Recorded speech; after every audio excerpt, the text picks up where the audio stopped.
रात के 2:30 बजे फ़ोन बजा। नींद तो वैसे भी कब की छूट चुकी थी, लेकिन उस रात कुछ अलग था। कमरे में हल्की पीली रोशनी थी, टेबल पर आधा भरा हुआ चाय का कप और सामने दीवार पर टंगी वो तस्वीर जिसे मैं हर दिन हटाने की सोचता था, लेकिन कभी हटा नहीं पाया। तस्वीर में वो हंस रही थी, रिया। फ़ोन लगातार बज रहा था।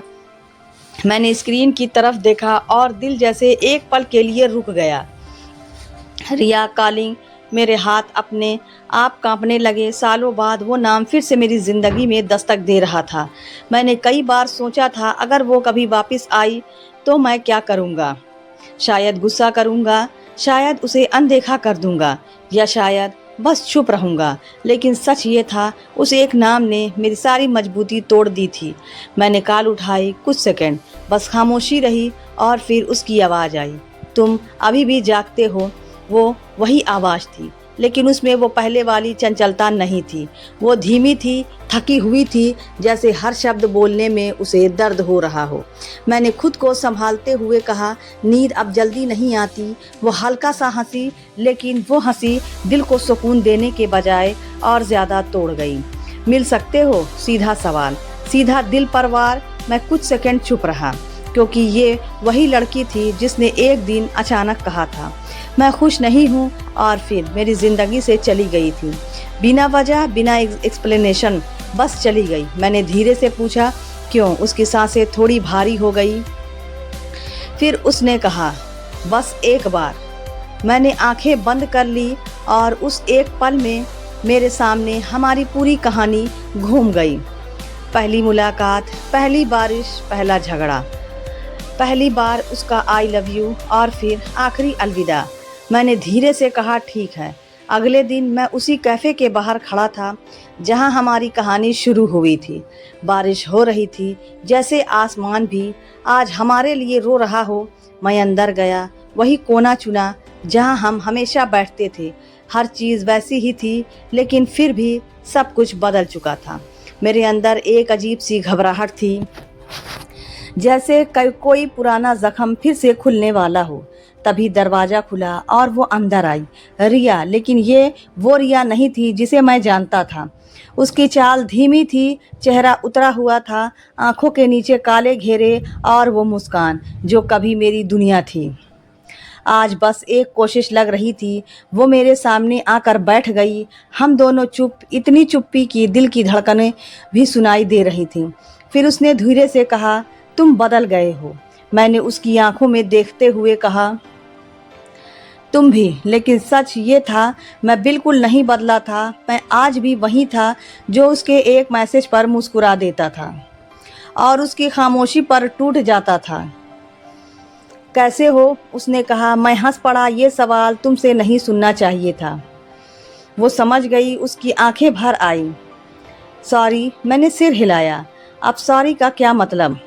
कुछ देर बाद उसकी नज़र मेरी उंगली पर गई। तुम अब ये भी अंगूठी पहनते हो? मैंने देखा, वो वही अंगूठी थी जो उसने मुझे दी थी जिस दिन उसने कहा था हमेशा साथ रहेंगे। मैंने हल्की मुस्कान के साथ कहा, कुछ वादे आदत बन जाते हैं। वो चुप हो गई और फिर उसने वो कहा जिसने मेरे अंदर सब कुछ हिला दिया, मैं खुश नहीं हूँ। मैंने गहरी सांस ली। ये लाइन तुम पहले भी बोल चुके हो। वो रो पड़ी, लेकिन इस बार सच में नहीं हूँ। मैंने उसकी तरफ झुक कर पूछा, तो फिर क्यों गई थी? उसने बैग से एक पुरानी डायरी निकाली और मेरी तरफ बढ़ा दी। इसमें सब है। मैंने डायरी खोली, पहला पन्ना पढ़ा और मेरी सांस अटक गई। कैफ़े के उस कोने में जहाँ कभी हमारी हंसी गूंजती थी, आज सिर्फ बारिश की आवाज़ थी और मेरे हाथों में उसकी डायरी। मेरी उंगलियां कांप रही थीं, जैसे मुझे पहले से पता हो, जो मैं पढ़ने वाला हूँ वो मेरी पूरी दुनिया बदल देगा। मैंने धीरे से अगला पन्ना खोला और जैसे ही नज़र पहली लाइन पर गई, दिल की धड़कन एक पल के लिए रुक गई। मुझे कैंसर है। मेरे हाथ वहीं रुक गए, आंखें उसी लाइन पर जमी रह गई। मैंने सिर उठाकर रिया की तरफ देखा। वो चुप थी, लेकिन उसकी आंखें सब कुछ कह रही थी। ये मजाक है ना? मेरी आवाज़ कांप रही थी। वो हल्का सा मुस्कुराई, वैसी मुस्कान जो सिर्फ दर्द छुपाने के लिए होती है। काश बस इतना ही कहा उसने। मेरे अंदर कुछ टूट गया। ऐसा लगा जैसे किसी ने मेरे सीने के अंदर से दिल को मरोड़ कर निकाल दिया हो। तुमने मुझे बताया क्यों नहीं? इस बार मेरी आवाज़ तेज थी, गुस्से से नहीं, दर्द से। उसने मेरी तरफ देखा, धीरे से बोली, क्योंकि मैं तुम्हें रोते हुए नहीं देख सकती थी। मैं हंस पड़ा, लेकिन वो हंसी मेरे खुद के लिए भी अजनबी थी। तो तुमने सोचा मुझे छोड़ देना सही रहेगा? वो चुप रही, बस आंसू गिरते रहे। फिर उसने धीरे से कहा, मैं चाहती थी तुम मुझसे नफरत करो। मैंने टेबल पर हाथ मारा, ताकि क्यों? वो डर गई, लेकिन उसने अपनी बात पूरी की, ताकि जब मैं चली जाऊं तो तुम्हें दर्द कम हो। उस पल मुझे समझ आया, वो मुझे छोड़कर नहीं गई थी, वो मुझे टूटने से बचा रही थी। लेकिन क्या सच में ये सही था? मैंने डायरी फिर से खोली। अगले पन्ने पर तारीख लिखी थी 15 जून। आज डॉक्टर ने कंफर्म कर दिया। मेरे पास ज़्यादा समय नहीं है। मैंने पहली बार अपने आप को आईने में देखा और सोचा, क्या मैं सच में मरने वाली हूँ? सब कुछ इतना जल्दी कैसे ख़त्म हो सकता है? और सबसे ज़्यादा डर मुझे अपनी मौत से नहीं, उससे है, क्योंकि वो मुझे ऐसे नहीं देख पाएगा। टूटते हुए, ख़त्म होते हुए। मेरी आंखों से आंसू गिरने लगे। मैंने रिया की तरफ देखा। वो नीचे देख रही थी, जैसे वो भी उस दिन को फिर से जी रही हो। मैंने अगला पन्ना पलटा। 20 जून। आज मैंने उसे झगड़ा किया। जानबूझकर उसने कुछ गलत नहीं किया था, लेकिन मुझे उसे दूर करना था। वो समझ नहीं पाया और मैं चाहती भी नहीं थी कि वो समझे। मेरे हाथ कांपने लगे। तो वो सब झूठा था, झूठ था? मैंने पूछा। रिया ने धीरे से सिर हिलाया। हाँ, मेरी आंखों में गुस्सा और दर्द दोनों था। तुमने मुझे बेवजह विलेन बना दिया। वो रोते हुए बोली, मैंने खुद को भी विलेन बना लिया। मैं चुप हो गया। मैंने फिर पढ़ना शुरू किया। 25 जून। आज मैंने उससे कहा, मैं खुश नहीं हूँ। उसकी आंखों में जो दर्द था मैं कभी नहीं भूल पाऊंगी, लेकिन मुझे ये करना था, क्योंकि अगर वो मेरे साथ रहता तो वो हर दिन मुझे मरते हुए देखता। मेरे अंदर कुछ टूट रहा था। धीरे धीरे 30 जून। आज मैं चली गई। उसने मुझे रोका नहीं। शायद वो थक गया था, या शायद मैं उसे बहुत अच्छे से तोड़ चुकी थी। मैंने डायरी बंद कर दी। तुमने मुझे मौका तक नहीं दिया। रिया ने मेरी तरफ देखा। अगर देती तो तुम कभी जाने नहीं देते। मैंने उसकी आंखों में देखा। वो सच कह रही थी, मैं कभी जाने नहीं देता। कुछ देर दोनों चुप रहे। बारिश अब भी हो रही थी। फिर मैंने पूछा, अब कैसी हो? उसने गहरी सांस ली। डॉक्टर कहते हैं समय कम है। मेरे अंदर जैसे कुछ खाली हो गया। कितना? वो मुस्कुराई। शायद कुछ महीने। मेरी आंखों के सामने सब धुंधला हो गया। और अब क्यों आई हो? उसने मेरी तरफ देखा। उसकी आंखों में पहली बार डर नहीं, बस एक सच्ची इच्छा थी, क्योंकि मैं मरने से पहले एक बार जीना चाहती हूँ, और वो सिर्फ तुम्हारे साथ। मैं कुछ नहीं बोल पाया। कुछ देर बाद मैंने धीरे से कहा, तुमने मुझे जीने नहीं दिया और अब फिर से मरने के लिए वापस आई हो। उसने सिर झुका लिया। फिर इसने धीरे से कहा, अगर तुम नहीं चाहो तो मैं चली जाऊंगी। उस पल मेरे सामने दो रास्ते थे, या तो मैं उसे फिर से खो दूं, या कुछ वक्त के लिए फिर से जी लूं। मैंने गहरी सांस ली और कहा, ठीक है। उसने मेरी तरफ देखा। आंखों में हल्की सी चमक आ गई। मतलब? मैंने कहा, मतलब अब तक तुम हो, हम फिर से जिएंगे। उसकी आंखों से आंसू गिर गए, लेकिन इस बार वो आंसू दर्द के नहीं थे।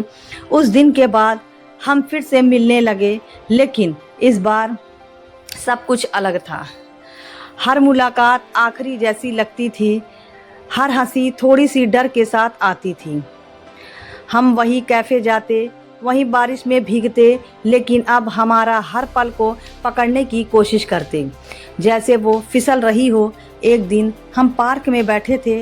रिया मेरे कंधे पर सिर रख कर बोली, अगर मैं ठीक हो गई तो क्या तुम? फिर से मैंने उसे बीच में ही रोक दिया। मैंने कभी तुम्हें छोड़ा ही नहीं। वो मुस्कुरा दी, लेकिन उसकी आंखों में एक सवाल अब भी था, क्या सच में हमारा कोई फ्यूचर है? और फिर एक रात मुझे अस्पताल से फ़ोन आया, रिया की हालत गंभीर है। मेरे हाथ से फ़ोन गिरते गिरते बचा। मैं बिना कुछ सोचे भाग पड़ा। अस्पताल आईसीयू के बाहर लाल बत्ती जल रही थी। दिल जोर जोर से धड़क रहा था।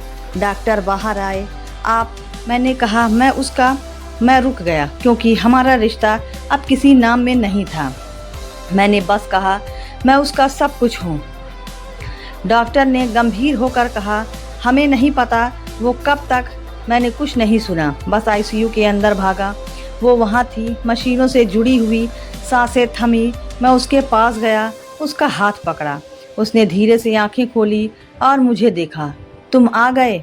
मेरी आंखों से आंसू बहने लगे। मैं कहीं नहीं जाऊंगा। वो हल्का सा मुस्कुराई। झूठ, मैंने सिर हिलाया। इस बार नहीं, उसने बहुत मुश्किल से कहा। इस बार मुझे छोड़ देना। मेरी सांसें रुक गई। उस रात समय जैसे थम गया था। आईसीयू की मशीनों की आवाज़ धीरे धीरे कम हो रही थी और मेरे दिल की धड़कन तेज होती जा रही थी। मैं उसका हाथ पकड़े खड़ा था। उसकी उंगलियां ठंडी हो रही थी।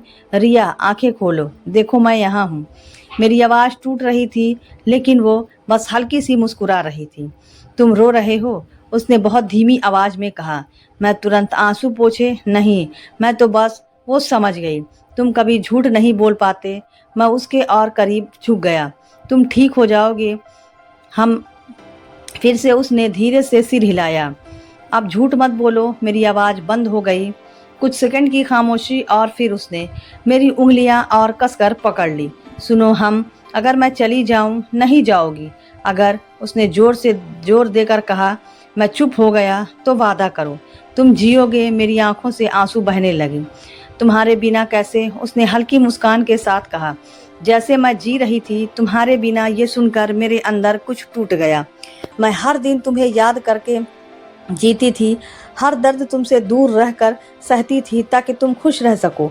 मैं अब खुद को रोक नहीं पाया। मैं फूट फूट कर रो पड़ा। तुमने मुझे कभी मौका ही नहीं दिया। वो बोली, अगर देती तो तुम मुझे जाने नहीं देते। वो सच बोल रही थी। फिर उसने बहुत मुश्किल से अपने होठ खोले। अब मुझे जाने दो। मशीन की आवाज़ धीरे धीरे सीधी लाइन में बदलने लगी। रिया, मैं चीखा। डॉक्टर अंदर दौड़े। मुझे बाहर खींच लिया गया। दरवाज़ा बंद और मैं उस दरवाजे के बाहर टूट चुका था। कुछ मिनट जो मुझे सालों जैसे लगे। फिर डॉक्टर बाहर आए। उनकी आंखों में वो जवाब था जो मैं सुनना नहीं चाहता था। हम उसे नहीं बचा पाए। बस सब खत्म हो गया। उस दिन मैंने उसे खो दिया। पहले कुछ दिन मैंने खुद को कमरे में बंद कर लिया। न कोई फ़ोन, न कोई बात, बस उसकी डायरी और उसकी यादें। हर पन्ना जैसे उसे फिर से जिंदा कर देता था। उसकी हंसी, उसकी आवाज़, उसकी बातें। लेकिन जिंदगी रुकती नहीं। धीरे धीरे मैंने बाहर निकलना शुरू कर दिया। काम पर जाना, लोगों से मिलना, लेकिन अंदर से मैं खाली था। एक दिन मैं उसी कैफ़े गया जहां हम आखिरी बार मिले थे। वही कोना, वही कुर्सी, मैं बैठा और पहली बार मैं उसे याद करके मुस्कुराया। शायद मैं सच में जीना सीख रहा था। जिंदगी अब थोड़ी सामान्य हो गई थी। मैं अब रातों में सो भी लेता था, सुबह उठकर काम भी करता था, लेकिन दिल के कोने में वो अब भी थी। एक दिन घर के दरवाजे पर दस्तक हुई। मैंने दरवाज़ा खोला। बाहर कोई नहीं था। नीचे देखा, एक लिफाफा पड़ा था। मैंने उठाया और जैसे ही नाम पढ़ा, दिल जोर से धड़कने लगा। रिया, मेरे हाथ कांपने लगे। मैंने जल्दी से लिफाफा खोला। अंदर एक चिट्ठी थी। अगर तुम ये पढ़ रहे हो तो शायद मैं अब भी कहीं हूँ। मेरी सांसें तेज हो गई। डॉक्टर ने कहा था मेरे पास समय कम है, लेकिन शायद किस्मत को कुछ और मंजूर था। मैं बच गई। मेरी आंखों से आंसू बहने लगे। ऑपरेशन सफल रहा, लेकिन मैं तुम्हारे पास नहीं आई क्योंकि मैं देखना चाहती थी क्या तुम मेरे बिना जी सकते हो। मैं वहीं बैठ गया। दिल तेजी से धड़क रहा था। अगर तुम अब भी वहीं अटके हो तो मैं वापस नहीं आऊँगी, लेकिन अगर तुमने जीना सीख लिया है तो कल शाम उसी कैफ़े में मिलना। मेरे हाथ कांप रहे थे। अगले दिन मैं उसी कैफ़े पहुंचा।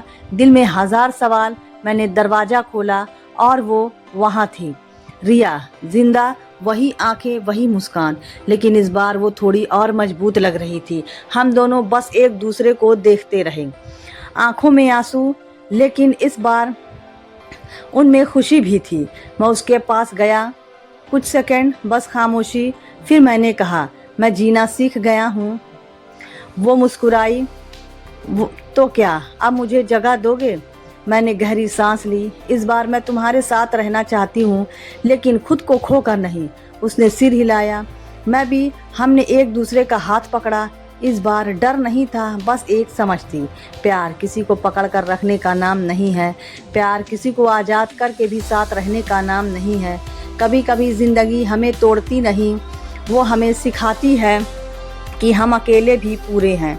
और जब हम खुद से प्यार करना सीख जाते हैं, तभी कोई और हमारी ज़िंदगी में सही जगह ले पाता है।